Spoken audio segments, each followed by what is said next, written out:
Good evening साथियों, स्वागत है आप सभी का आपके अपने यूट्यूब चैनल पॉलिटेक्निक अड्डा पे।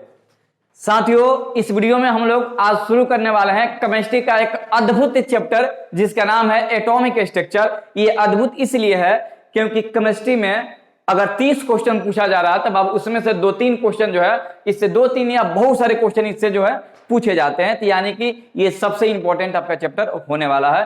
तो क्लास शुरू होने से पहले बच्चों बस आपको एक ही काम करना है क्योंकि ये चैप्टर जो है ना काफी मेहनत वाला है बच्चों।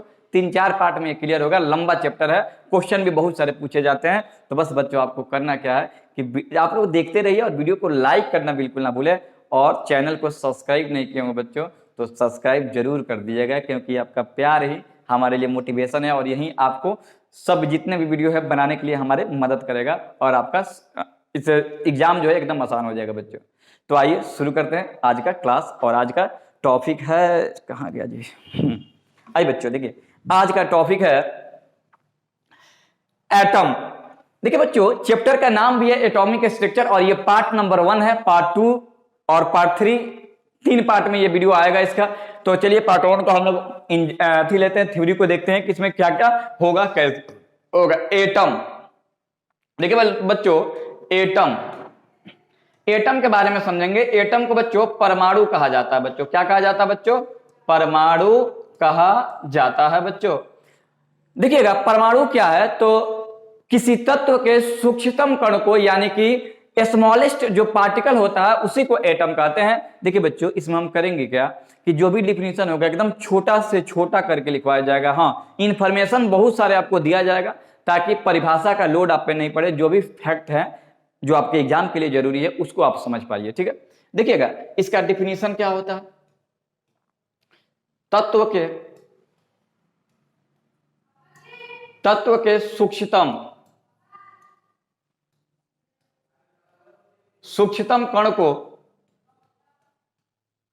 कण को परमाणु कहते हैं। तत्व के सूक्ष्मतम कण को परमाणु कहते हैं या परमाणु कहा जाता है।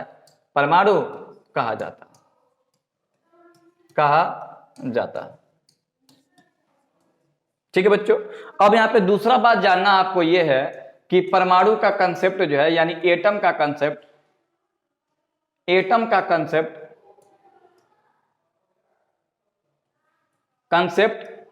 डाल्टन के द्वारा दिया गया था। डाल्टन के द्वारा दिया गया था।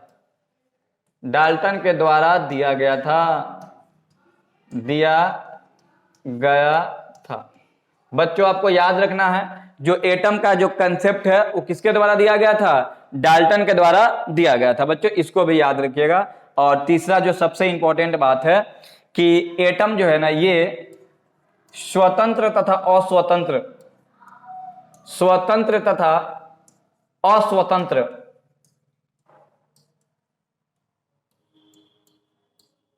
दोनों अवस्थाओं में पाया जाता है। अस्वतंत्र दोनों अवस्थाओं में पाया जाता है। दोनों अवस्थाओं में पाया जाता है।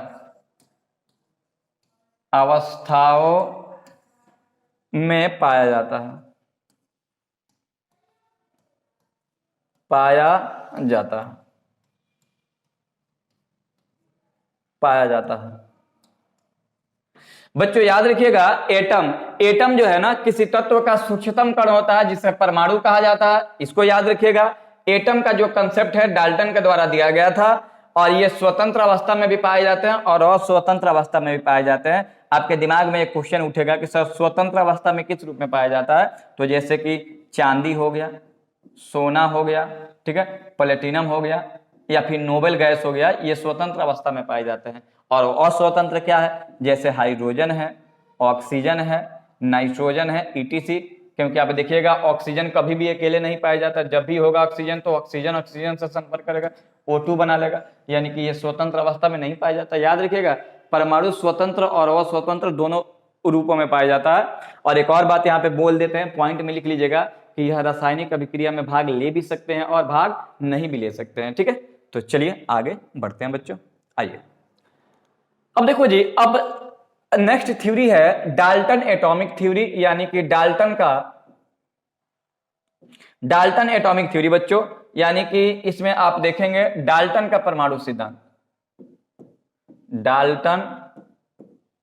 डाल्टन का परमाणु सिद्धांत। परमाणु सिद्धांत बच्चों हम लोग अब समझेंगे कि डाल्टन का परमाणु सिद्धांत क्या होता है। चलिए तो इसके बारे में हम लोग जो भी इसकी अवधारणाएं हैं, जो भी इसका कंसेप्ट है, उसको हम लोग समझेंगे। डाल्टन का परमाणु सिद्धांत। देखिए बच्चों, डाल्टन का परमाणु सिद्धांत होता क्या है, समझिएगा बच्चों। देखिए बच्चों, डाल्टन का परमाणु सिद्धांत 1808 में दिया गया था। 1808 में दिया गया था और यह डाल्टन के द्वारा दिया गया था। ठीक है। और डाल्टन एटॉमिक थ्योरी जैसे नाम से ही स्पष्ट है कि ये थ्योरी किसके बारे में था जी, तो यह थ्योरी जो है एटम के बारे में था कि एटम में क्या क्या संभावनाएं होती है, कैसा इसका रूप होता है, कैसा इसका व्यवहार होता है, ये सारे बात देखेंगे। देखिएगा, इस थ्योरी का पहला पॉइंट है कि इन्होंने पहला बात क्या बताया था अपने थ्योरी में। इन्होंने पहला बात बताया था कि तत्व के सूक्ष्मतम कण को तत्व के सूक्ष्मतम कण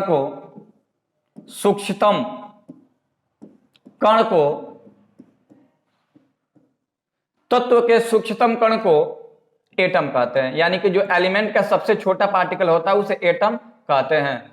आपसे पूछा जाएगा एग्जाम में कि तत्व का स्मॉलेस्ट पार्टिकल क्या होता है, तो आप बोलिएगा एटम। ठीक है बच्चों। दूसरा, इन्होंने बताया था कि परमाणु यानी कि एटम अविभाज्य होते हैं। अविभाज्य होते हैं। एटम क्या होते हैं बच्चों? अविभाज्य होते हैं। तीसरा पॉइंट देखिएगा बच्चों। तीसरा पॉइंट है, देखिए बाबू, ये जो भी पॉइंट लिखा जा रहा है ये थ्योरी का रूप है। ठीक है ना। पहला इन्होंने बताया था कि तत्व के सूक्ष्मतम कण को एटम कहते हैं, परमाणु अविभाज्य होता है। तीसरा इन्होंने बताया था कि परमाणु को न तो उत्पन्न किया जा सकता है,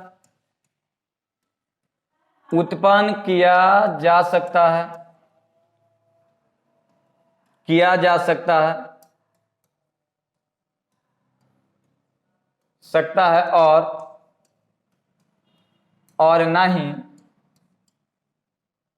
नष्ट किया जा सकता है। ना तो उत्पन्न किया जा सकता है और ना ही नष्ट किया जा सकता है। परमाणु को ना तो उत्पन्न किया जा सकता है और ना ही नष्ट किया जा सकता है, इन्होंने बताया था। यानी परमाणु जो है ना अनस्वर होते हैं। ठीक है। अगला पॉइंट इन्होंने बताया था, देखिए पहला इस थ्योरी का मुख्य आधार था कि परमाणु जो है सूक्ष्मतम कणों से मिलकर बना होता है, परमाणु अविभाज्य होता है, परमाणु को न तो उत्पन्न किया जा सकता है और न ही नष्ट किया जा सकता है। एक ही तत्व के परमाणु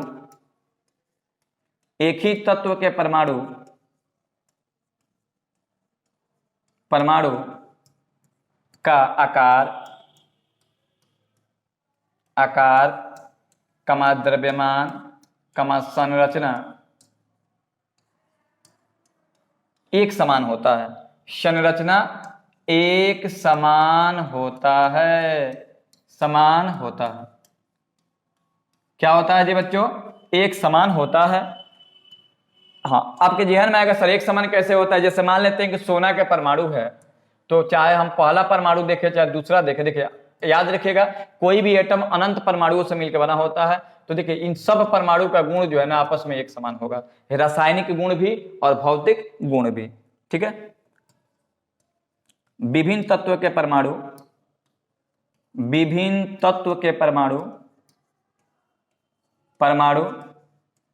प्रत्येक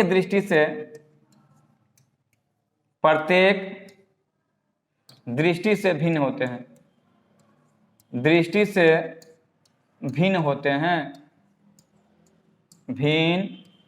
हैं।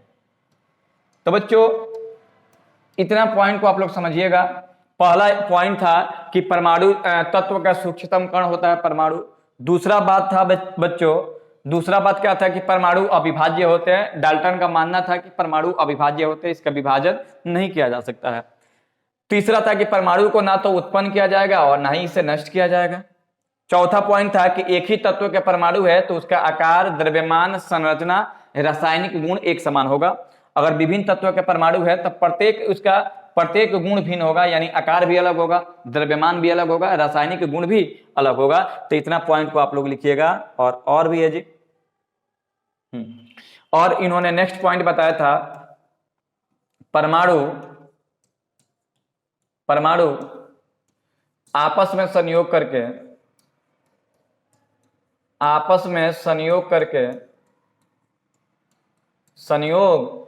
अणु का निर्माण करते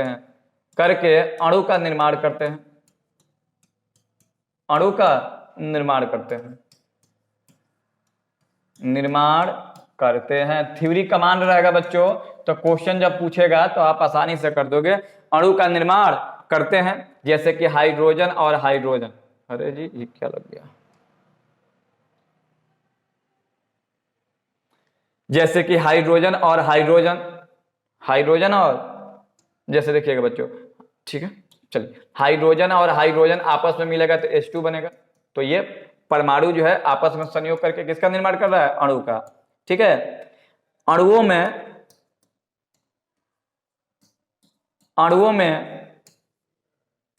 परमाणुओं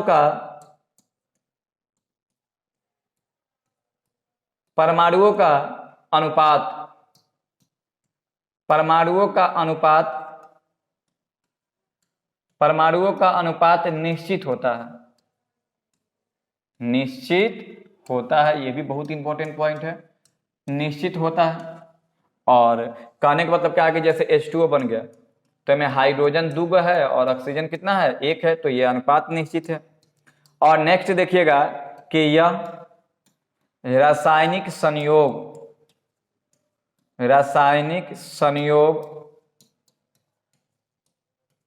संयोग नियम का पालन करता है, लॉ ऑफ केमिकल कॉम्बिनेशन का पालन करता है। तो बच्चों इस बात को भी आपको याद रखना है, यह है डाल्टन एटॉमिक थ्योरी। ठीक है बच्चों, तो इसको आप लोग अच्छे से लिखिएगा और लिख करके इसको आप लोग देखते रहिए, प्रैक्टिस कीजिए इस पे। और आगे बढ़ते हैं बच्चों, देखिएगा इस थ्योरी का कुछ दोष भी था जी, लिमिटेशन। ठीक है, लिमिटेशन का मतलब होता है सीमा का मतलब होता है दोष। ठीक है बच्चों, दोष क्या था बच्चों, तो दोष एकदम ब्लंडर दोष था ये कि इन्होंने बताया था कि परमाणु अविभाज्य होता है, यही सबसे बड़ा दोष है। ठीक है, परमाणु अविभाज्य होता है, ये इनका दोष था। क्योंकि आधुनिक खोजों से सिद्ध हुआ कि परमाणु इलेक्ट्रॉन, प्रोटॉन, न्यूट्रॉन में विभाजित होता है। तो बच्चों सबसे बड़ा ब्लंडर यही था, विभाजित होता है। डाल्टन का मानना था कि परमाणु का विभाजन नहीं किया जा सकता है, लेकिन आधुनिक खोज ने स्पष्ट किया कि परमाणु भी इलेक्ट्रॉन, प्रोटॉन और न्यूट्रॉन से मिलकर के बने होते हैं। तो ये रहा इनका थ्योरी, बहुत सारे दोष है, ये इंपॉर्टेंट है, तो बस इसी को करते जाइए और आगे हम लोग बढ़ते हैं जी। ठीक है, अगला थ्योरी है सब एटॉमिक पार्टिकल्स। बच्चों उप परमाणविक कण होता है। देखिए असल में शुरुआत इस चैप्टर का यहीं से होता है, तो आइए हम एकदम इसको ध्यान से देखिएगा। इसको बोलते हैं उप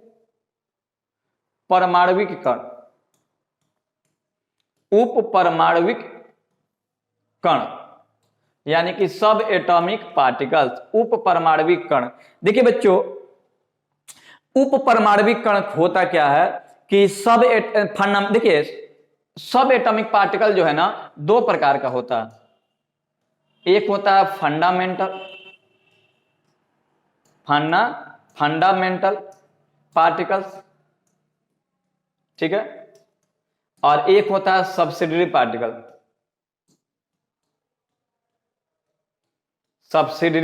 पार्टिकल्स होता है।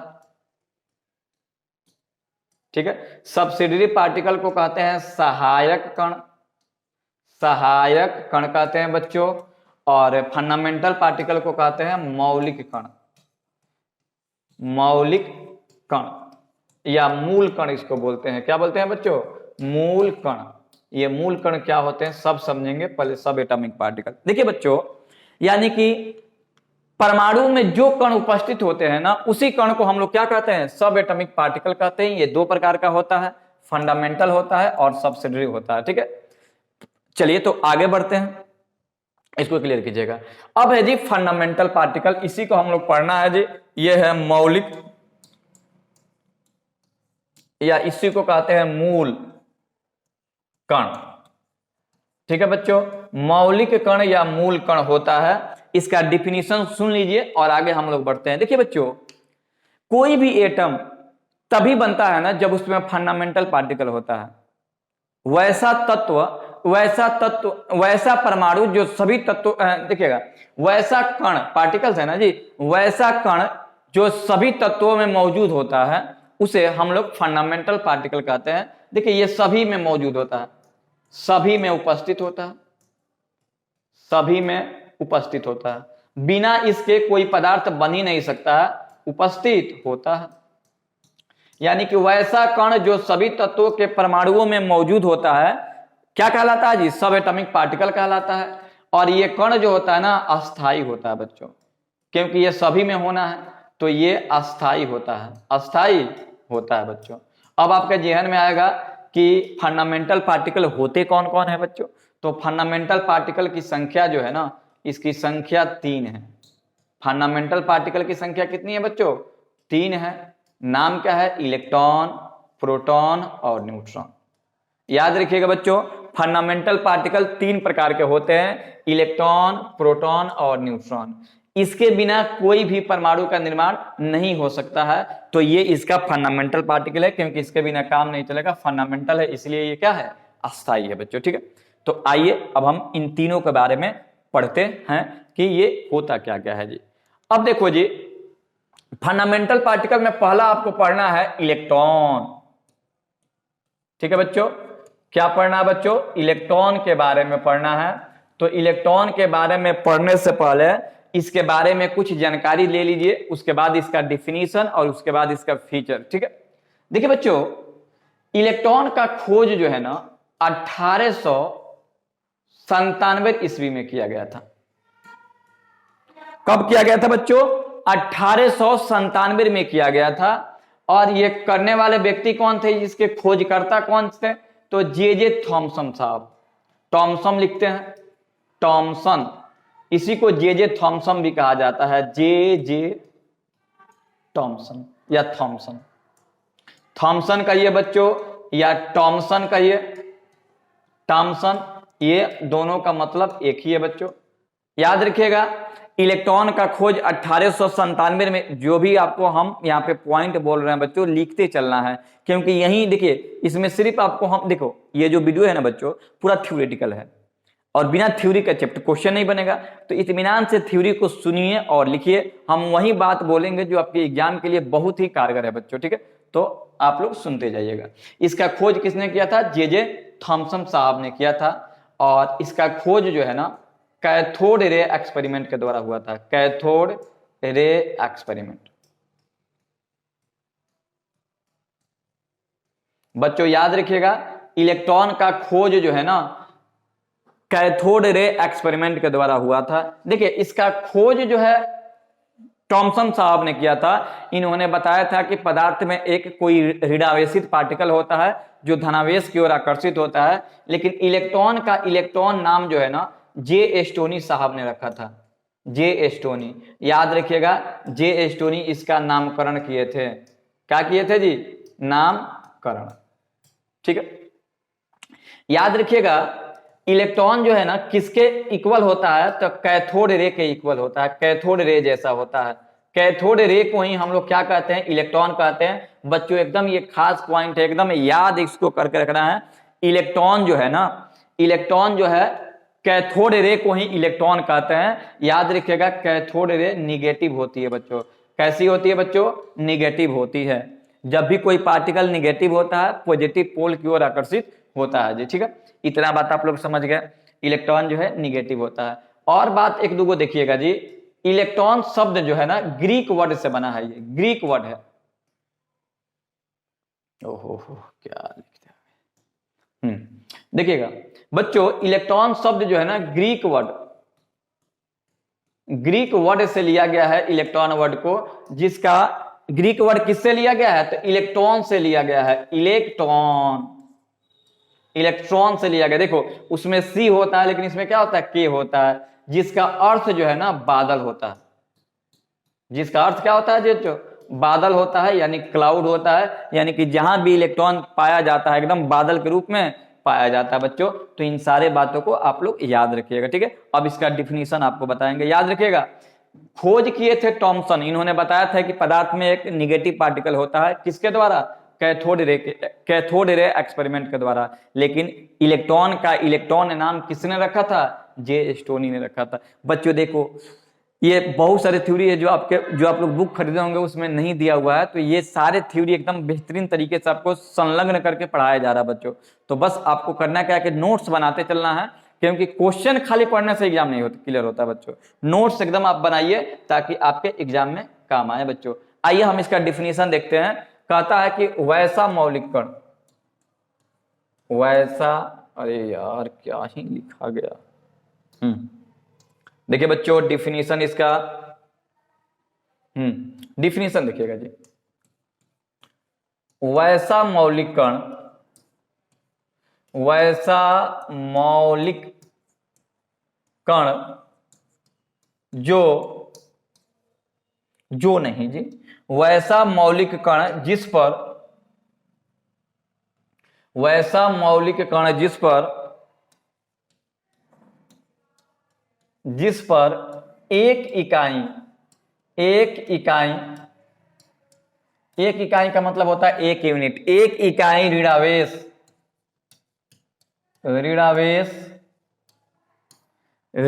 होता है, एक इकाई ऋणावेश होता है तथा इसका द्रव्यमान हाइड्रोजन के द्रव्यमान के तुलना में, हाइड्रोजन के द्रव्यमान के तुलना में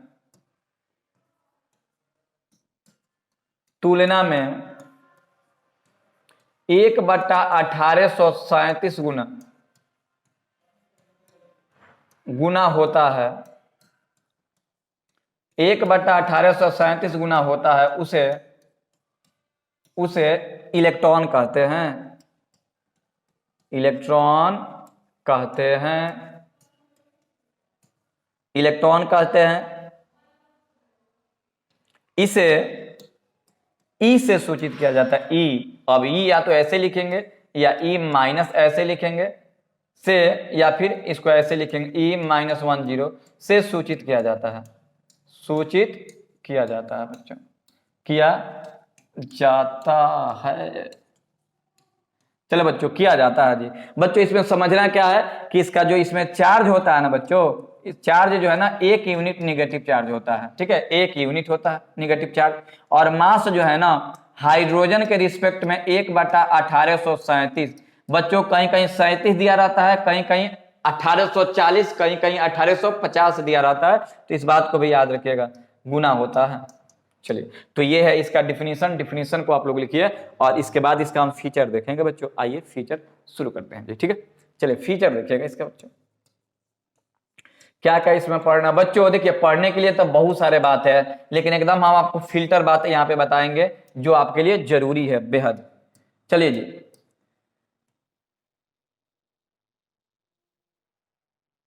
लिखेंगे इस पर एक यूनिट निगेटिव चार्ज होता है। एक यूनिट निगेटिव चार्ज होता है। क्या होता है बच्चों?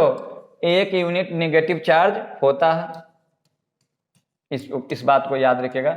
इस चार्ज को ना एब्सोल्यूट चार्ज कहते हैं, ठीक है, वो कोई खास बात जरूरी नहीं है, ठीक है। एक इलेक्ट्रॉन पर उपस्थित आवेश, या तो आप एक यूनिट कहोगे या कहोगे उपस्थित आवेश कितना होता है, तो -1.6 × 10⁻⁻⁹ कूलाम होता है। तीसरा, अगर इसका द्रव्यमान कहा जाए बच्चों, द्रव्यमान, तो बच्चों इसका द्रव्यमान होता है 9.11 गुणे 10⁻³ kg, 31 kg। अगर इसी को हम लोग ग्राम में लिखे ना, तो इसको ग्राम में लिख सकते हैं 9.11 गुणे 10⁻27 ग्राम, ग्राम में आप ऐसे लिख सकते हैं। ठीक है, अगर इतना नहीं दिया होगा तो दिया होगा 1/1837 या 1/1840 या 1/1850, ये तीनों में से कोई एक दिया होगा, मूल यही है। तो याद रखिएगा किसके तुलना में, तो हाइड्रोजन के तुलना में इतना गुना होता है बच्चों। और चौथा देखिएगा, इसका ईएम रेशियो 1.67 गुणे 10⁻11 10⁻11 कुलाम प्रति केजी होता है। ये भी बात को याद रखिएगा। और जाते जाते एक और बात आप लोग इसमें लिखिएगा कि इसके चार्ज का निर्धारण जो है ना, चार्ज का खोज एल मिलिकन ने किया था। किसने किया था जी? एल मिलिकन, एल मिलिकन साहब ने किया था। मिलिकन ने किया था किसके सहयोग से किया था, कौन से प्रयोग के द्वारा? तो वायल ड्रॉप एक्सपेरिमेंट के द्वारा किया था। वायल ड्रॉप एक्सपेरिमेंट के द्वारा किया था बच्चों। तो ये रहा इलेक्ट्रॉन के बारे में जो भी मूल बातें थी। चलिए बच्चों, इसको आप लोग याद रखिएगा। एक और बात याद रखिएगा, इलेक्ट्रॉन जो है ना, ये नाभिक के बाहर होता है, ये नाभिक के बाहर होता है। इसको भी याद रखिएगा, बहुत इंपॉर्टेंट है। नाभिक के बाहर स्थित होता है, नाभिक के बाहर स्थित होता है, यानी कि इसको एक्स्ट्रा पार्टिकल न्यूक्लियर कहा जाता है, स्थित होता है जी। ठीक है, इस बात जो भी बात है आप इसको क्लियर रखिएगा बच्चों। आइए आगे हम लोग देखते हैं इसके बारे में। अगला हेडिंग है प्रोटॉन। ठीक है बच्चों, अगला हेडिंग क्या है बच्चों?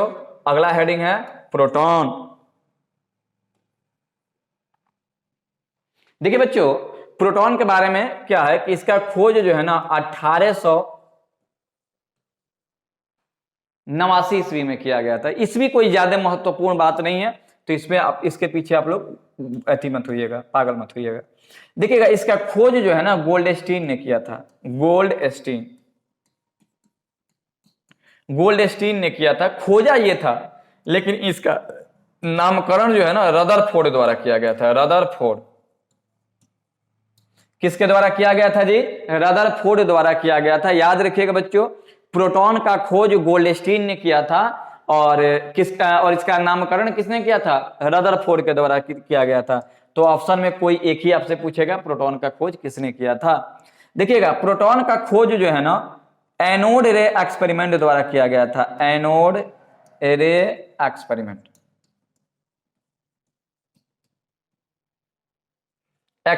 द्वारा किया गया था। कौन सा एक्सपेरिमेंट था जी? एनोड रे एक्सपेरिमेंट था। याद रखिएगा बच्चों, एनोड जो रे होता है ना, एनोड रे जो है ना, ये कौन सा रे होता है? पॉजिटिव। और ये किसके तरफ बिहेव करता है? तो एज लाइक हाइड्रोजन आयन, यानी बोले तो प्रोटॉन के तरफ बिहेव करता है बच्चों। तो ये रहा प्रोटॉन का। ठीक है, एक और बात याद रखिएगा, प्रोटॉन ये नाभिक के अंदर पाया जाता है। इलेक्ट्रॉन नाभिक के बाहर और ये नाभिक के अंदर, ये नाभिक के बाहर पाया जाता है, बाहर पाया जाता है, पाया जाता है। चलिए बच्चों, तो आगे इसका बढ़ते हैं। अब चलिए इसको क्लियर कर लीजिएगा और हम लोग नेक्स्ट अब इसका डिफिनीशन समझते हैं। डिफिनीशन देखिएगा जी, प्रोटॉन का डिफिनीशन। प्रोटॉन का डिफिनीशन हम बोल देते हैं, आप लोग लिख लीजिए, हम खाली इसका महत्वपूर्ण बात बता देते हैं। प्रोटॉन का डिफिनीशन होता है कि वैसा मौलिक कण जिस पर एक इकाई धनावेश होता है तथा इसका द्रव्यमान हाइड्रोजन के द्रव्यमान के बराबर होता है। बच्चों देखिए, आपको क्या लिखना है? वैसा मौलिक कण जिस पर एक इकाई धनावेश, चार्ज कितना होता है बच्चों? तो चार्ज होता है +1 यूनिट।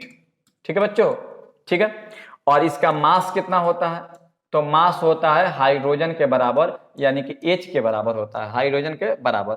अब हाइड्रोजन का द्रव्यमान कितना होता है तो उसको भी हम लोग देखेंगे। ठीक है, तो चलिए शुरू करते हैं आगे की कहानी। चलिए, चार्ज इस पर एक इकाई होता है और द्रव्यमान हाइड्रोजन के इक्वल होता है। ठीक है बच्चों, किसके इक्वल होता है? हाइड्रोजन के इक्वल होता है। चलिए आगे हम बात को और आगे बढ़ाते हैं।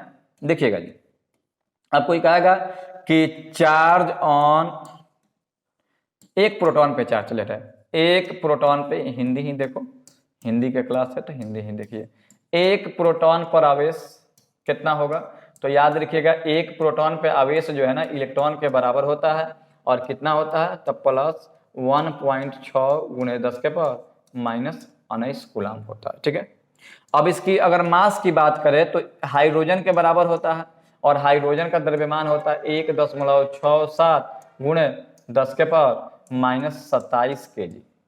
अगर केजी में होगा तो 27 होगा, अगर केजी में नहीं होगा तो 1.67 गुणे 10 के पावर माइनस 24 ग्राम होगा, माइनस 24 ग्राम होगा। तो मास तो यहाँ पे लिख दिए। चलिए जी, अब क्या है कि देखिए ये नाभिक के अंदर होता है, ये भी आपको बता दिए, प्रोटॉन में ये होता है, ईएम रेशियो हाइड्रोजन के ही बराबर होता है।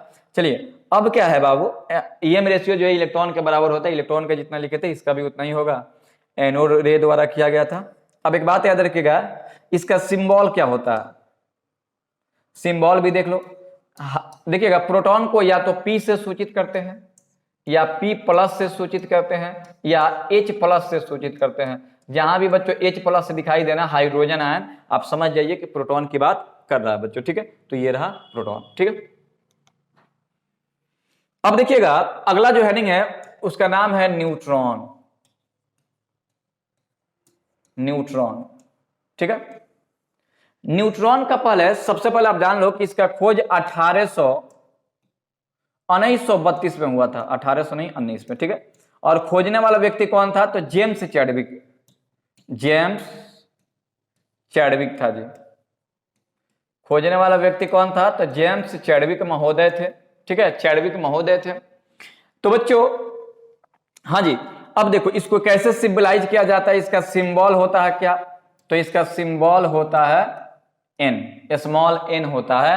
हाँ, कोई आपसे पूछे कि बताइए कि इस पे चार्ज कितना होता है बच्चों, चार्ज यानी आवेश, तो बच्चों याद रखिएगा इलेक्ट्रॉन पे कोई चार्ज नहीं होता है, आवेशहीन होता है बच्चों। ठीक है, और इसका द्रव्यमान कितना होता है, तो प्रोटॉन के बराबर होता है, यानी 1.67 गुणे 10 के पावर माइनस 27 केजी बराबर होता है। ठीक है, अब एक बात जान लो, इसका खोज कैसे हुआ था, खोज कई बार एग्जाम में रिएक्शन के रूप में दे देता है। तो देखिए चैडविक साहब क्या किए थे कि बेरिलियम धातु पे अल्फा कणों का आघात कराए थे, अल्फा कण बोले तो हीलियम, ये खोज है बच्चों। ठीक है, खोज है, हीलियम कणों का आघात कराए थे, तो उन्होंने पाया था हीलियम है ये,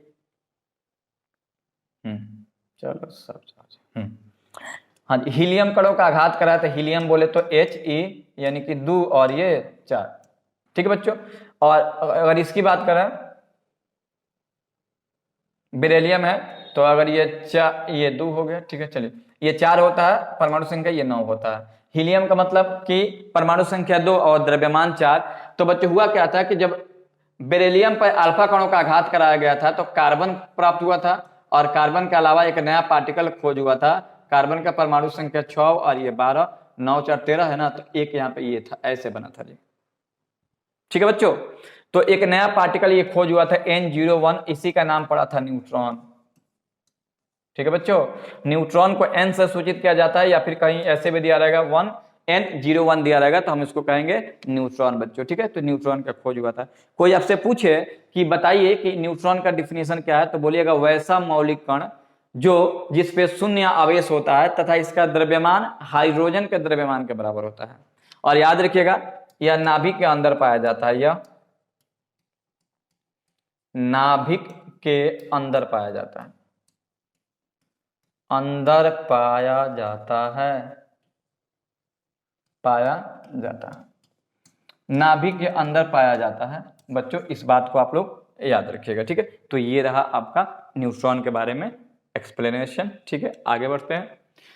हाँ जी, अब जो है बहुत इंपॉर्टेंट थ्योरी आपके सामने आ गया, और इससे बहुत सारे क्वेश्चन आपको क्लियर भी होगा जब एक्सरसाइज स्टार्ट करेंगे। तो देखिए बच्चों, आज अगला टॉपिक है रदरफोर्ड एटॉमिक मॉडल या थ्योरी। दोनों को एक ही साथ पढ़ा देते हैं, पहले मॉडल का चर्चा करेंगे, उसके बाद से हम चर्चा करेंगे थ्योरी के बारे में। रदरफोर्ड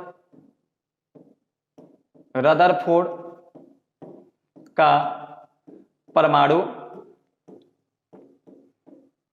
मॉडल, परमाणु मॉडल देखेंगे, रदरफोर्ड का परमाणु मॉडल। देखिए बच्चों, रदरफोर्ड के परमाणु मॉडल में हुआ क्या था। सबसे पहले तो ये मॉडल 1911 ईस्वी में दिया गया था, और किसके द्वारा दिया गया था, तो रदरफोर्ड के द्वारा दिया गया था। नाम ही इनका रदरफोर्ड, इनके द्वारा दिया गया था। Rutherford and their student. देखिए बच्चों, ये जो रदरफोर्ड का परमाणु मॉडल जो है, रदरफोर्ड और उनके शिष्यों द्वारा दिया गया था, और किसके बेसिस पर दिया गया था, तो अल्फा स्कैटरिंग के द्वारा, एक्सपेरिमेंट के द्वारा दिया गया था। यानी कि अल्फा प्रकीर्णन प्रयोग। बच्चों इसमें हुआ क्या था ये समझिएगा। उन्होंने किया क्या था कि अल्फा कण लिया था। अल्फा कण का परमाणु संख्या 2 और द्रव्यमान 4 होता है, ये अल्फा कण है बच्चों, ठीक है। और अल्फा कणों का ना आघात कराया था, एक सोने का परमाणु बनाया था। ये सोने का एक पतली परत है, ये जो गोल्ड का बना है, ये जो घेरा देख रहे हैं किसका है, गोल्ड का है। परमाणु संख्या 7 न होता है, 79 होता है बच्चों, देखिएगा। इसी पे आप लोग समझ लीजिए, 3 स्टेटमेंट था। क्या क्या स्टेटमेंट था, और एक बहुत बड़ा यहाँ पे खोज हुआ जी, ठीक है। परमाणु के बारे में एक बहुत नया जो है जानकारी प्राप्त हुई। देखिएगा, रदरफोर्ड पहले लिखेंगे कैसे नियम, तो लिखेंगे कि सन 1911 ईस्वी में रदरफोर्ड तथा उसके शिष्यों द्वारा अल्फा स्कैटरिंग एक्सपेरिमेंट के द्वारा एक मॉडल प्रस्तुत किया गया, जिसे रदरफोर्ड का परमाणु मॉडल कहते हैं।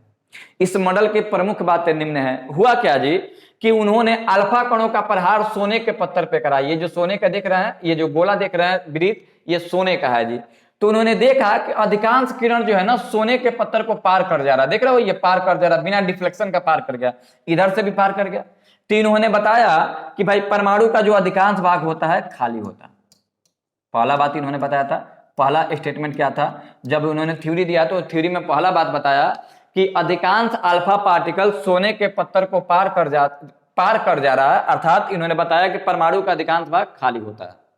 दूसरा बात इन्होंने देखा कि जब किरणें बढ़ाते गए, बहुत सारे किरण को जब गुजारे, तो देखे कि कुछ ऐसे भी किरण था जो डिफ्लेक्ट हो रहा था। देखिए इधर डिफ्लेक्शन हो रहा नहीं इधर।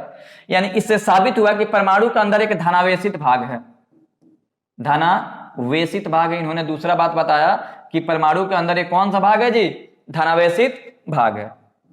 तीसरा बात इन्होंने क्या बताया, इन्होंने देखा कि जब बहुत सारे किरणों गुजारे तो 2000 में से एक किरण ऐसी थी, 2000 में से एक किरण ऐसी थी अल्फा का, जो गया इसी रास्ते से गया और इसी रास्ते से वापस आ गया। इन्होंने बताया कि देखिए ये जो धनावेश, देखिए ध्यान रखिएगा, अल्फा कण जो है ना धनावेशित कण है। इन्होंने किरण को भेजा और किरण वापस लौट आया, यानी कि इसमें क्या हो रहा है, रिफ्लेक्शन हो रहा है। रिफ्लेक्शन और किस प्रकार का, तो रिपल्सन हो रहा है। रिपल्सन किस में होता है, धनावेश में होता है। तो इन्होंने बताया कि ये जो धनावेशित भाग है ये कहाँ होता है, तो परमाणु के केंद्र में होता है, और इसी केंद्र को नाभिक कहते हैं। बस बच्चों यही बात याद रखना, नाभिक। आपसे पूछा जाएगा कि नाभिक का खोज किसने किया था, तो आप बोलिएगा कि रदरफोर्ड के द्वारा किया गया था। किस मॉडल के द्वारा किया गया था, तो रदरफोर्ड का परमाणु मॉडल के द्वारा किया गया था। देखिए इस प्रयोग में ना 3 बातें प्रमुख क्या थी, 3 बातें थी कि अधिकांश अल्फा किरण जो होता है सोने के पत्थर को पार कर जाता है, इससे साबित होता है कि परमाणु का अधिकांश भाग खाली होता है। दूसरा कि कुछ किरणें ऐसी थी जो अपने मूल पथ से विचलित हो जा रही थी। देखिए ये विचलित हो रही है, ये भी विचलित हो रही है, तो यानी कि इसमें धनावेशित भाग है। विचलन कब होगा, जब देखिए प्लस प्लस टकराएगा तब विचलन होगा, अब माइनस माइनस टकराएगा तो जाके सट जाएगा बच्चों, ठीक है, आकर्षण हो जाएगा। तो यानी विचल रहा है इसलिए क्योंकि इसमें धनावेशित कण है, ठीक है। और तीसरा इन्होंने बताया कि 2000 में से एक किरण ऐसी थी जो क्या थी, मूल पथ पे ही वापस आ गई, यानी कि खतरनाक रूप से विचलित हुई। इससे साबित हुआ कि जो ये जो धनावेशित भाग है ना वो कहीं और नहीं है, परमाणु के अंदर है बच्चों, और इसी को नाभिक कहा गया, ठीक है बच्चों, याद रखिएगा। तो ये है डाल्टन का परमाणु मॉडल, ठीक है। आइए थ्योरी को देखते हैं कि थ्योरी में क्या क्या बोला गया था, ठीक है। डाल्टन के परमाणु थ्योरी में क्या क्या था, तो पहला बात था, देखिए रदरफोर्ड के मॉडल में बहुत सारी बात को बताया गया था। उस बात को हम लोग 1 बाय 1 करके जानेंगे कि परमाणु का जो केंद्र होता है, परमाणु का केंद्र परमाणु का केंद्र जो है ना, केंद्र सूक्ष्म और धनावेशित होता है, सूक्ष्म और धनावेशित होता है, और धनावेशित होता है, धनावेशित होता है, पहला बात है, इसको लिखते चलिएगा बच्चों। दूसरा बात क्या था, दूसरा बात था कि परमाणु का संपूर्ण द्रव्यमान, परमाणु का संपूर्ण द्रव्यमान, संपूर्ण द्रव्यमान उसके नाभिक में उपस्थित होता है, उसके नाभिक में पाया जाता है, पाया जाता है। तीसरा बात इन्होंने बताया था, तीसरा बात था बाबू कि इसका अधिकांश भाग खाली होता है, इसका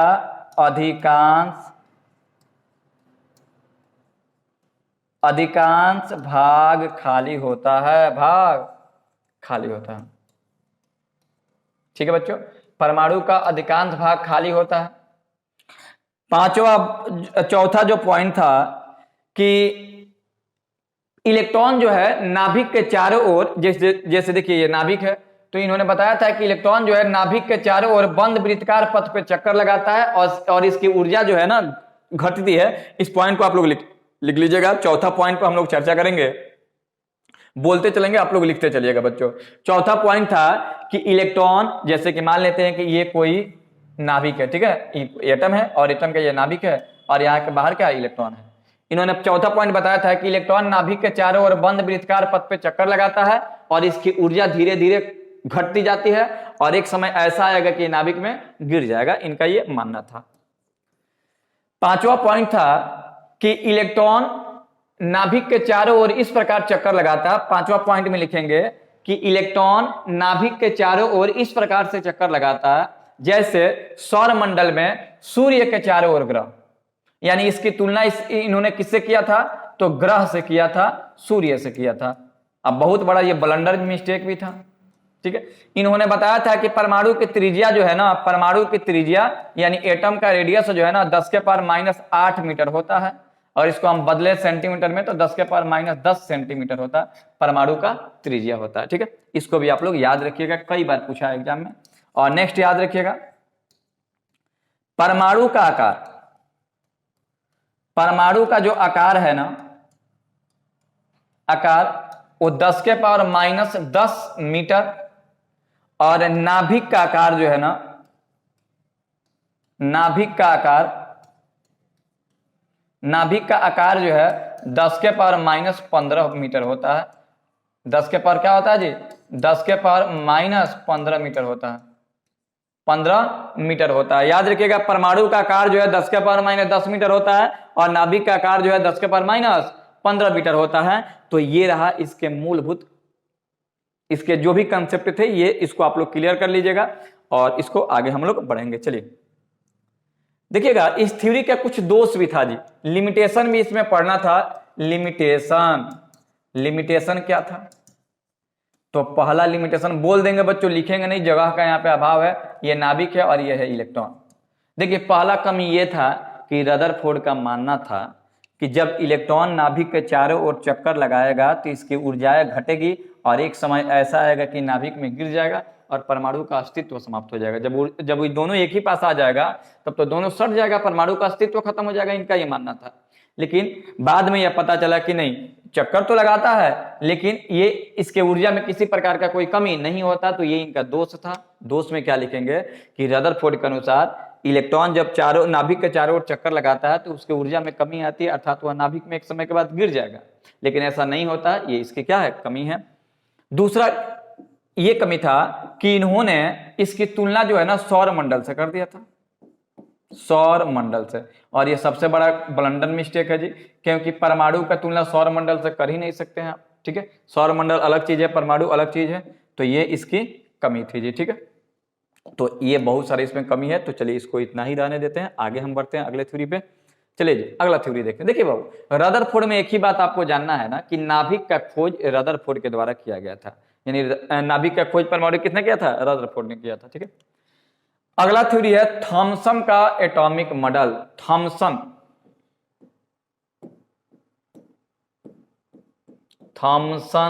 का परमाणु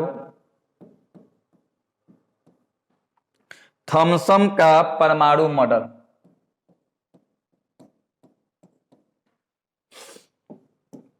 देखिए बच्चों, थॉमसन का परमाणु मॉडल 1898 में दिया गया था। कब दिया गया था बच्चों? थॉमसन का परमाणु मॉडल जो है कब दिया गया था? थॉमसन का परमाणु मॉडल बच्चों दिया गया था 1898 ईस्वी में। और किसके द्वारा दिया गया था? J Thomson. ठीक है बच्चों, जे थॉमसन के द्वारा दिया गया था। देखिए ये थ्योरी किसके लिए था? तो ये थ्योरी था इलेक्ट्रॉन और प्रोटॉन के लिए था। सुनिए बाबू, देखिए ये थ्योरी बहुत ही ब्लंडर मिस्टेक था इस थ्योरी का। और मिस्टेक होने के पीछे कारण भी था कि जब ये थ्योरी दिया गया था उस समय न्यूट्रॉन का खोज नहीं हुआ था। तो इसीलिए इस थ्योरी में दो ही चीज का चर्चा हुआ है, एक है इलेक्ट्रॉन और एक है प्रोटॉन। यानी कि दो चीज का इसमें चर्चा हुआ है, इलेक्ट्रॉन और प्रोटॉन का चर्चा हुआ है, न्यूट्रॉन का कोई चर्चा नहीं है। थ्योरी में दो ही बात आपको पढ़ना है, पहला बात क्या, चले इसको मिटा देते हैं और इसका जो मुख्य बात है उसको हम देखते हैं।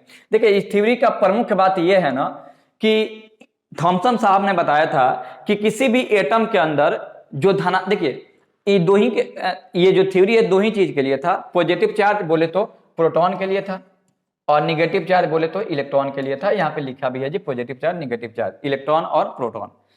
तो देखो बच्चों, इन्होंने बताया था कि किसी भी एटम के अंदर जो है ना इलेक्ट्रॉन और प्रोटॉन समान रूप से बटे होते हैं। समान रूप से बटे होते हैं मतलब क्या है कि प्लस होगा वहीं पे माइनस होगा, प्लस होगा माइनस होगा, प्लस होगा माइनस होगा। तो इन्होंने पहला पॉइंट जो बताया था कि इलेक्ट्रॉन और प्रोटॉन जो है ना समान रूप से जो है था बटे होते हैं। और ये इस प्रकार बटे होते हैं जैसे तरबूज में, देखिए तरबूज आप लोग देखे होंगे, तरबूज में दो पार्ट होता है। देखिए ये जो होता है लाल भाग होता है और इसी में बीज होती है, काली क्या होती है? बीज होती है, तरबूज है ये। तो देखिए इन्होंने इसकी तुलना तरबूज से कर दिया था। ये भी गजब लेवल के वैज्ञानिक थे। इन्होंने बोला था कि पूरे एटम के अंदर जो है प्लस और माइनस चार्ज यानी कि प्रोटॉन और इलेक्ट्रॉन इस प्रकार बिछे होते हैं जैसे तरबूज के लाल भाग में उपस्थित काली बीज। इन्होंने लाल भाग का तुलना प्रोटॉन से किया था और काली बीज का तुलना जो है इलेक्ट्रॉन से किया था। पहला बात था। दूसरा बात इन्होंने बताया था और सबसे बड़ा ब्लंडर था, इन्होंने बताया था कि परमाणु का जो द्रव्यमान होता है ना वो पूरे परमाणु में समान रूप से फैला होता है। यानी इसका द्रव्यमान का जो वितरण होता है ना सभी जगह पर एक समान होता है, यानी कि सभी जगह पर द्रव्यमान एक समान होता है। अभी रदरफोर्ड पढ़े थे इसके पहले, रदरफोर्ड क्या बोले थे कि ना परमाणु का द्रव्यमान कहीं नहीं होता है, कहाँ होता है? नाभिक में होता है। और इन्होंने क्या बताया था कि परमाणु का द्रव्यमान समस्त रूप से पूरे परमाणु में वितरित होता है। तो ये गलत नहीं, बहुत ही बड़ा गलती बात था। तीसरा बात इन्होंने सही बताया था कि परमाणु उदासीन होता है, विद्युततः उदासीन होता है। सही बात है जो उदासीन होता है, क्योंकि जितना प्लस होता है उतना ही माइनस होता है। देखिए तो ये रहा इनका थ्योरी, यानी कि देखिएगा इस थ्योरी को इन्होंने तुलना जो है तरबूज से किया था। इसको प्लम पुडिंग मॉडल भी कहा जाता है, ये भी आप लोग बच्चों याद रखिएगा। इस थ्योरी का दोष क्या है? तो दोष ये है, पहला बच्चों इसका दोष देखिएगा लिमिटेशन, बोल देते हैं, लिख लीजिएगा। पहला दोष ये है कि यह न्यूट्रॉन के बारे में कोई जानकारी नहीं देता है। तो न्यूट्रॉन के बारे में जानकारी इसीलिए नहीं दे रहा है क्योंकि ये उस समय पैदा ही नहीं हुआ था न्यूट्रॉन, ठीक है। दूसरा बात बाबू कि ये नाभिक के बारे में कोई जानकारी नहीं देता है। नाभिक एकदम बाबू भुला ही गया क्योंकि उस समय ये खोज नहीं हुआ था। नाभिक तो 1900 ईस्वी में खोज हुआ था, ठीक है। तो इस नाभिक के बारे में 1911 में हुआ था। नाभिक के बारे में भी कोई जानकारी नहीं देता है बच्चों। तीसरा ये बताता है कि द्रव्यमान सब जगह जो होता है समान रूप से फैला होता है। ये सबसे गलत बात है क्योंकि रदरफोर्ड ने बताया था कि समान रूप से नहीं होता है बाबू, एक केंद्र में होता है। तो ये रहा इसका दोष।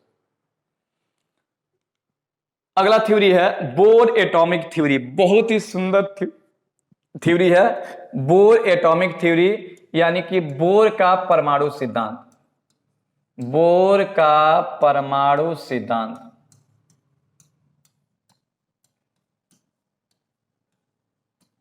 बोर का परमाणु सिद्धांत हम लोग देखेंगे बच्चों कि इस सिद्धांत में क्या क्या हुआ था।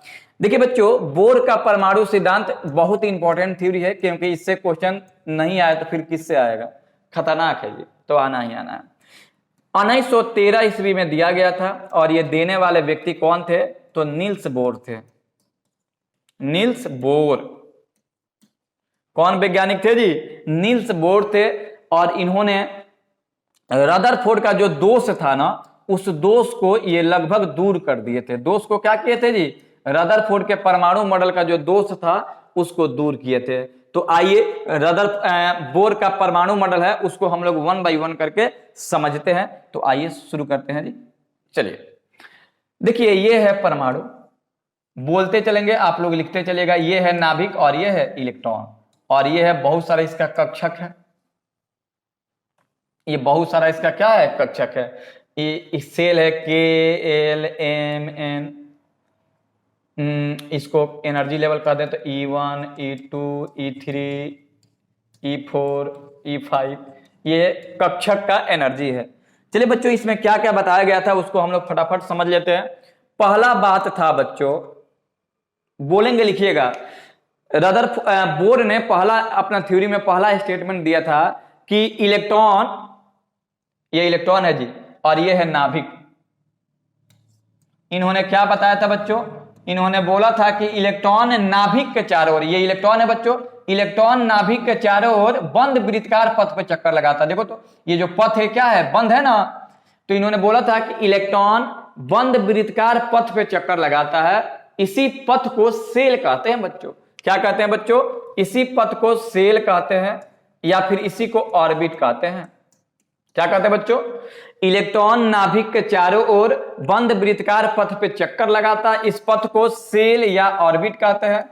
इसे KLMN या 1 2 3 4 डॉट डॉट से सूचित किया जाता है, ठीक है। याद रखिएगा, इलेक्ट्रॉन नाभिक के चारों ओर बंद वृत्ताकार पथ पे चक्कर लगाता है, जिसे ऑर्बिट कहते हैं या स्टेशनरी स्टेट कहते हैं। इसे KLMN या 1 2 3 4 से सूचित किया जाता है बच्चों। क्या किया जाता है बच्चों, तो सूचित किया जाता है, लिख लेना। दूसरा पॉइंट क्या था, दूसरा पॉइंट था बच्चों कि किसी भी सेल में अधिकतम इलेक्ट्रॉनों की संख्या, यानी कि किसी भी अगर कक्षा में कहें तो अधिकतम इलेक्ट्रॉन कितना होगा, तो अधिकतम इलेक्ट्रॉन की संख्या 2n² होती है, जहां n बराबर नंबर ऑफ सेल है। नंबर ऑफ सेल को ही बच्चों ऑर्बिट कहते हैं, तो आप ऑर्बिट लिख सकते हैं। बच्चों एकदम खतरनाक थ्योरी को हम ले चलेंगे, एकदम सिंपल लैंग्वेज में आपको पढ़ाएंगे ताकि आपको किसी प्रकार का दिक्कत नहीं हो। बस आपको अपना स्नेह जो है, अपना प्यार जो है इस चैनल पे बना कर रखना है। वीडियो को एकदम लाइक करना बिल्कुल आपको नहीं भूलना है। अगर आप चैनल को अभी तक सब्सक्राइब नहीं किए हो तो बाबू मेरे लाल सब्सक्राइब करना बिल्कुल नहीं भूलना है बच्चों, क्योंकि यही आपका सहयोग हमारे लिए पावर का काम करेगा बच्चों, और पावर जानते हैं बहुत ज्यादा जरूरी है बच्चों। याद रखिएगा, किसी भी सेल में अधिकतम इलेक्ट्रॉनों की संख्या 2n² होती है, जहां n बराबर नंबर ऑफ सेल होता है बच्चों, नंबर ऑफ सेल होता है। कोई आपसे कहे कि बताओ K में कितना इलेक्ट्रॉन होगा, तो याद रखिएगा K को 1 कहते हैं। याद रखिए, K को 1, L को 2, ये 3, इसको 4, ऐसे बढ़ेगा तो 5 6 हो जाएगा, ठीक है बच्चों। कोई कहेगा बताइए K सेल में कितना इलेक्ट्रॉन होगा, तो बोलेगा 2n²। बाबू इस पॉइंट पे विशेष ध्यान, तो 2 गुणे 1 का स्क्वायर 2। कोई कहेगा कि बताओ M में कितना होगा इलेक्ट्रॉन, 2 नंबर क्वेश्चन, M में, तो KLM, M का मान कितना होता है, 3 होता है ना, तो इसमें M में N का मान हो जाएगा 3, तो बच्चों इलेक्ट्रॉन निकालिएगा तो 2n², तो 2 गुणे 3 का स्क्वायर यानी कि 2 गुणे 9 यानी बच्चों 18, ठीक है। तो पहला पॉइंट जो है, पहला थ्योरी जो है बोर्ड ने बताया था कि किसी भी सेल, इन्होंने बताया था कि इलेक्ट्रॉन नाभिक के चारों ओर बंद वृत्ताकार पथ पे चक्कर लगाता है, इसी पथ को सेल कहते हैं या ऑर्बिट कहते हैं, ठीक है। दूसरा कि सेल में अधिकतम इलेक्ट्रॉनों की संख्या 2n² होती है। कितना होती है बच्चों, 2n² होती है। चलिए इसको मिटाते हैं, आगे देखते हैं बच्चों। 2n²। नेक्स्ट,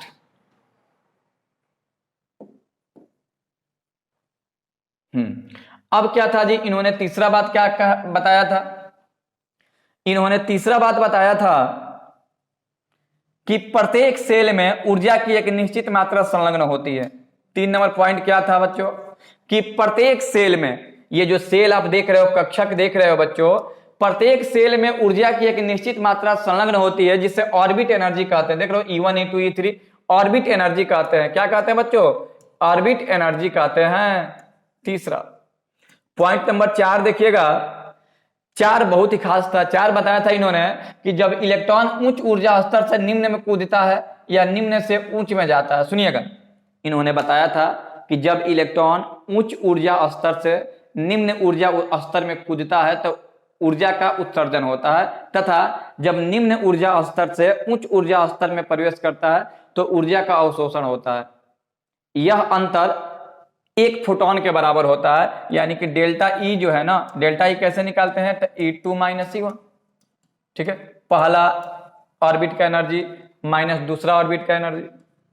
और इन्होंने बताया था कि ये जो ऑर्बिट का एनर्जी का अंतर जो होता है ना, 1 फोटॉन के बराबर होता है, यानी H, 1 फोटॉन का मतलब H न्यू, तो डेल्टा ई का ई, H का H, और न्यू का मतलब आवृत्ति C/λ, तो ये C/λ। ये बहुत ही इंपॉर्टेंट फॉर्मूला है बच्चा, जहां H जो है ना प्लांक कांस्टेंट है। प्लांक कांस्टेंट क्या है बच्चों, प्लांक कांस्टेंट है, और H का मान जो है 6.626 गुणे 10⁻⁻34 जूल इंटू सेकेंड होता है। बच्चों एकदम याद इसको कर लीजिएगा, याद। आपसे कई बार एग्जाम में पूछा है कि H को क्या कहते हैं, तो प्लांक कांस्टेंट कहते हैं, और H का मान होता है 6.626 गुणे 10⁻24 होता है जूल इंटू सेकंड। ये मात्रक भी जरूर याद रखिएगा, जूल इंटू सेकंड ऊर्जा का मात्रक होता है। देखिए बाबू, जूल बट्टा सेकंड शक्ति का होता है और जूल इंटू सेकंड ऊर्जा का होता है, इसमें कंफ्यूजन नहीं होइएगा बच्चों, ठीक है। और बाबू देखो, इसको न्यू को हम लोग आवृत्ति कहते हैं, आवृत्ति। लेमडा को तरंग धैर्य कहते हैं, तरंग धैर्य, लेमडा को तरंग धैर्य कहते हैं। और सी है प्रकाश के चाल, इसका वैल्यू होता है 3 × 10⁸ मीटर पर सेकंड। तो ये है पॉइंट नंबर 4। पॉइंट नंबर 5 क्या कहता है, देखिएगा बच्चों, पॉइंट नंबर 5 कहता है, पॉइंट नंबर 5 कहता है, बहुत इंपॉर्टेंट है 5 नंबर भी पॉइंट बाबू। चलिए जी,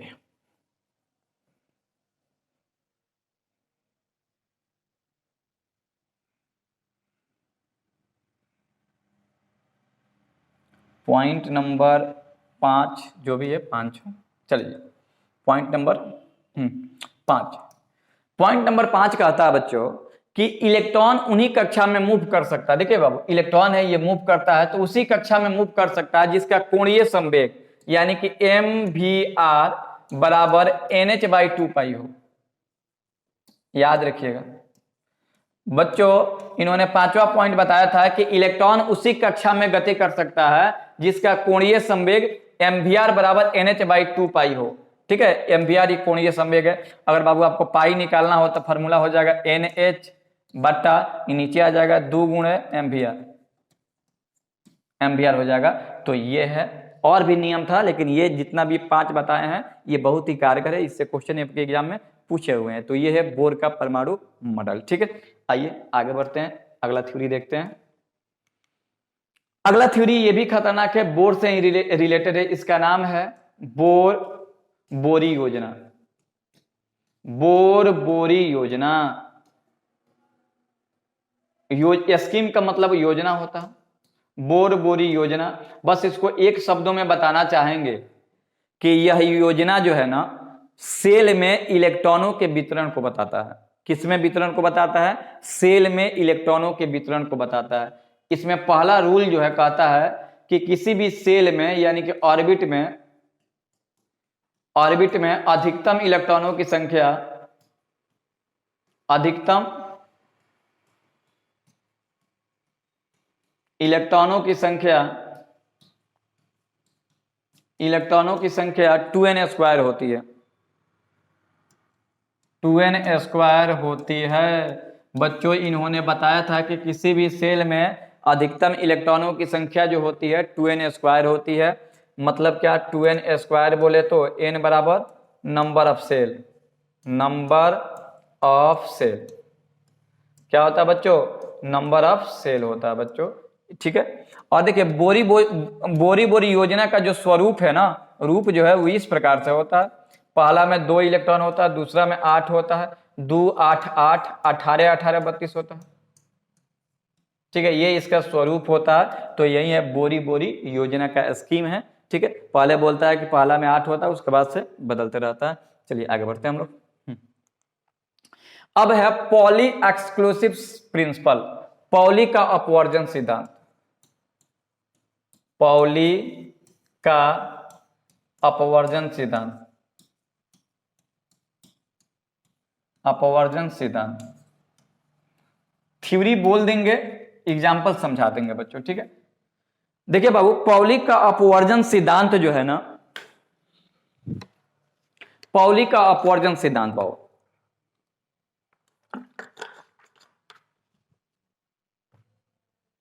देखिए बच्चों, पॉली का अपवर्जन सिद्धांत 1925 में दिया गया था, 1925 में, और ये पॉली के द्वारा दिया गया था, ठीक है। देखिएगा यह नियम जो है ना ऑर्बिटल में इलेक्ट्रॉनों के वितरण को बताता है, इलेक्ट्रॉनों के वितरण को बताता है। इनका नियम क्या है, वितरण को बताता है, ठीक है, वितरण को बताता है। देखिएगा पॉली ने बताया था कि किसी भी ऑर्बिट में, देखिएगा लिखेंगे क्या कि इस थ्योरी को 1925 में पॉली के द्वारा दिया गया था। इनके अनुसार किसी भी ऑर्बिट में, ऑर्बिटल में, किसी भी ऑर्बिटल, जैसे ये मान लेते हैं कि ये ऑर्बिटल हो गया, ठीक है, ऑर्बिटल ऐसा ही होता है, आयताकार होता है। किसी भी ऑर्बिटल में अधिकतम इलेक्ट्रॉनों की संख्या जो है ना 2 होती है। पॉली के द्वारा बताया गया था कि किसी भी ऑर्बिटल में अधिकतम इलेक्ट्रॉनों की संख्या 2 होती है, बस उसका स्पिन उल्टा होता है, इसको बोलेंगे अप स्पिन, ठीक है, और इसको बोलेंगे डाउन स्पिन। यही तो नियम था इसका, डाउन स्पिन, DOWN स्पिन। एक होता है अप स्पिन और एक होता है डाउन स्पिन, माने चक्रण। स्पिन का मतलब होता है चक्रण। एक होता है सीधा ऊपर की ओर चक्रण होता है, एक होता है नीचे की ओर। फिर से एक बार सुनिएगा, किसी भी ऑर्बिटल में, यह ऑर्बिटल है बच्चों, इन्होंने बताया था कि किसी भी ऑर्बिटल में अधिकतम इलेक्ट्रॉनों की संख्या कितनी होती है, 2 होती है। ऑर्बिट में 2n स्क्वायर होता है, लेकिन ऑर्बिटल में कितनी होती है, 2 होती है, और उसका चक्रण उल्टा होता है, एक होता है अप और एक होता है डाउन। अगर इसी बात को और डीप लेवल पर पढ़ना है, और भी एक बात बताया गया था कि किसी भी ऑर्बिट में उपस्थित 2 इलेक्ट्रॉनों के लिए चारों क्वांटम संख्या का मान एक समान नहीं होता। चलिए क्वांटम संख्या क्या होता है आगे बताएंगे, तो इसको समझेंगे।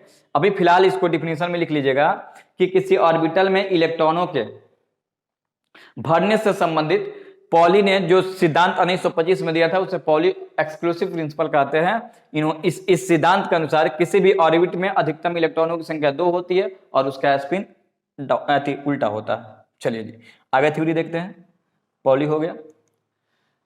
नेक्स्ट है हुंड रूल, हुंड का नियम। अगला थ्योरी क्या है बच्चों, हुंड का नियम है। हुंड का नियम क्या कहता है, देखिएगा हुंड का नियम जो है ना ऑर्बिटल में इलेक्ट्रॉन के पेयरिंग संबंधित होता है, पेयरिंग संबंधित होता है। कौन संबंधित होता है जी, इलेक्ट्रॉन के पेयरिंग संबंधित होता है। तो इन्होंने बताया क्या था, इन्होंने बताया था, देखिए लिखेंगे क्या कि किसी ऑर्बिटल में इलेक्ट्रॉनों के पेयरिंग संबंधित हुंड ने जो नियम दिया था उसे हुंड रूल कहते हैं, ठीक है। या इलेक्ट्रॉनों के ना युग्मक को बताता है।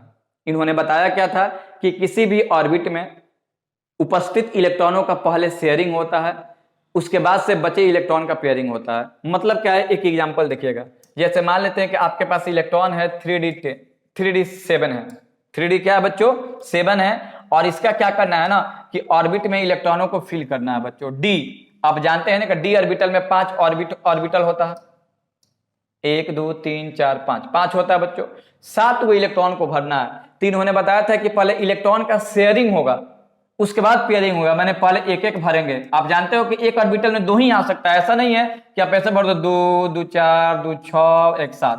ये गलत है तरीका, ये तरीका जो है गलत है, क्योंकि हुंड साहब ने बताया था कि कैसे भरोगे बाबू।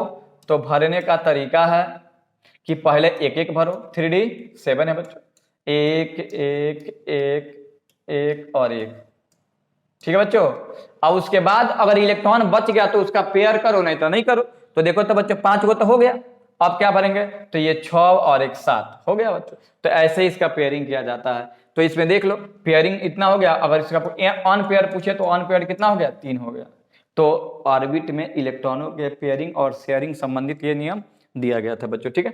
आगे बढ़ते हैं जी। अगला नियम है हाफ फील्ड और फुल फील्ड रूल। इसका नियम मतलब क्या होता है, अर्ध भरे एवं पूर्ण भरे नियम, पूर्ण भरे नियम, ठीक है। अर्ध भरे एवं पूर्ण भरे नियम क्या होता है, देखिएगा किसी भी ऑर्बिटल, जैसे ऑर्बिटल क्या होता है बच्चों, ऑर्बिटल होता है एसपीडीएफ, आप जानते हो कि एस में अधिकतम इलेक्ट्रॉन, मैक्सिमम इलेक्ट्रॉन की बात करें तो एस में कितना होगा 2, पी में कितना हो सकता है 6, और डी में हो सकता है 10, और एफ में कितना होता है 14 होता है बच्चों। तो अब ये हाफ फील्ड फुल फील्ड क्या है समझिएगा, देखिएगा हाफ पहले लिखते हैं फुल फील्ड,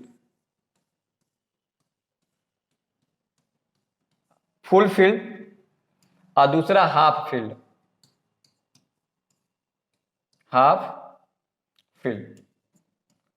ये देखिएगा ये भरने का नियम क्या होता है हाफ फील्ड फुल फील्ड का, इसको हम लोग समझेंगे। देखिए बच्चे होता क्या है, जैसे कि देखिए एस में अधिकतम इलेक्ट्रॉन होता है 2, पी में होता है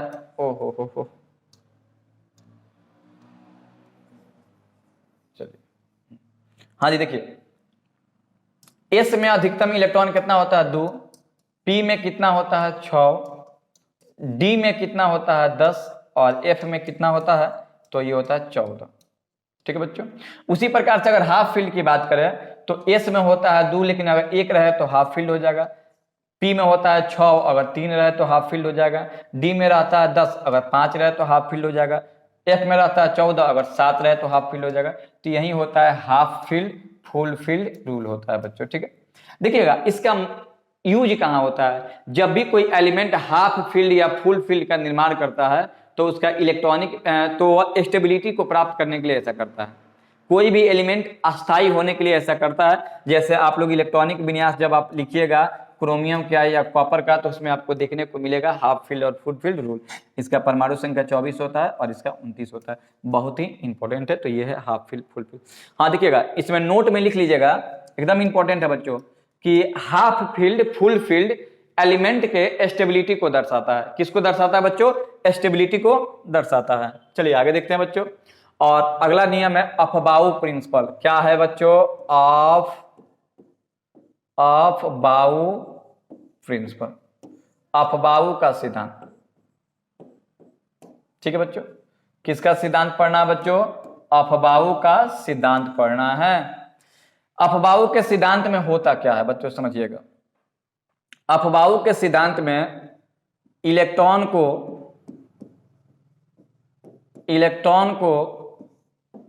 बढ़ते हुए परमाणु भार के आधार पर सजाया गया है। परमाणु भार के आधार पर सजाया जाता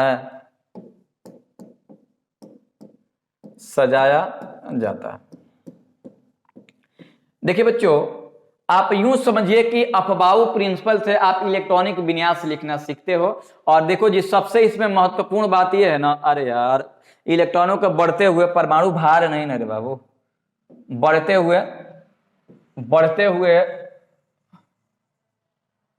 हुए ऊर्जा के आधार पर सजाया गया है। यानी कि पहले कम एनर्जी वाला, उसके बाद से बढ़ते बढ़ते एनर्जी वाला इलेक्ट्रॉन को सजाया जाता है। माने पहले इलेक्ट्रॉन उसमें रखेंगे जिसकी एनर्जी कम है, उसके बाद से एनर्जी बढ़ते जाएगी और इलेक्ट्रॉन को भी बढ़ते जाएगा, यानी कि बढ़ते हुए ऊर्जा के आधार पर सजाया गया है इसको। ठीक है, देखिए इसमें दो नियम बताया गया था जी अफबाऊ ने बताया था कि पहले उस ऑर्बिटल में या पहले उस सबसेल में इलेक्ट्रॉन जाएगा जिसके लिए n+l का मान न्यूनतम होगा। n+l का मान क्या होगा? न्यूनतम होगा। अब ये n क्या है बच्चों? तो आप इंतजार कीजिए, आपको पढ़ाएंगे बहुत ही जल्द क्वांटम संख्या, वहां पे क्लियर हो गया। n माने होता है सेल और l माने होता है सबसेल। ठीक है बच्चों, कहता है कि यदि दो सेल के लिए n+l का मान न्यूनतम, यदि दो सेल के लिए n+l का मान समान हो जाए तो जिसमें n का मान कम होगा ना, जैसे मान लेते हैं दो सेल है, दोनों के लिए n+l का मान सेम हो जाए तो देखेंगे किसमें n का मान न्यूनतम होगा, जिसमें n का मान न्यूनतम होगा उसी में इलेक्ट्रॉन फुलफिल होगा पहले।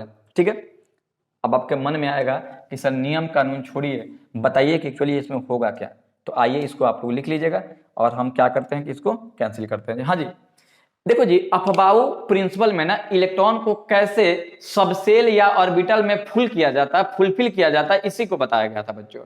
और फुलफिल करने के लिए अफबाऊ ने एक माला बनाया था, इस प्रकार से एक था 1s 2s 2p 3s 3p 3d 4s 4p 4d 4f। ठीक है बच्चों, 5s 5p 5d और 5f। ठीक है, उसी प्रकार से 6s 6p 6d और ये 6f। इसी प्रकार से 7 भी आप लिख सकते हो। इन्होंने किया क्या था कि इन्होंने माला बनाया, एक तीर लाया और इसमें मार दिया। तीर देखो तीर कैसे गया, घायल कर देगा बाबू। और ये इसका टेल हेड है और इन्होंने इसका माला बना दिया बच्चों। क्या बना दिया? माला बना दिया। इन्होंने क्या किया कि इसको इसके साथ पिरो दिया, इसको इसके साथ कर दिया, इसको इसके साथ, ठीक है, इसको इसके साथ, इसको इसके साथ और इसी प्रकार से बढ़ा। तो जब इनको सजाया गया तो एक पैटर्न प्राप्त हुआ और पैटर्न क्या था? तो इलेक्ट्रॉनों को कैसे रखेंगे? तो इलेक्ट्रॉनों को रखने के लिए एक पैटर्न बनाया गया 1s 2s 2p 3s 3p। देखो तो 1s 2s 2p 3s 3s 3p 4s 4s। ठीक है, 4s के बाद क्या है बच्चों? देखो सब इसमें देख के ही आपको बता देना। 4s के बाद क्या है? 3d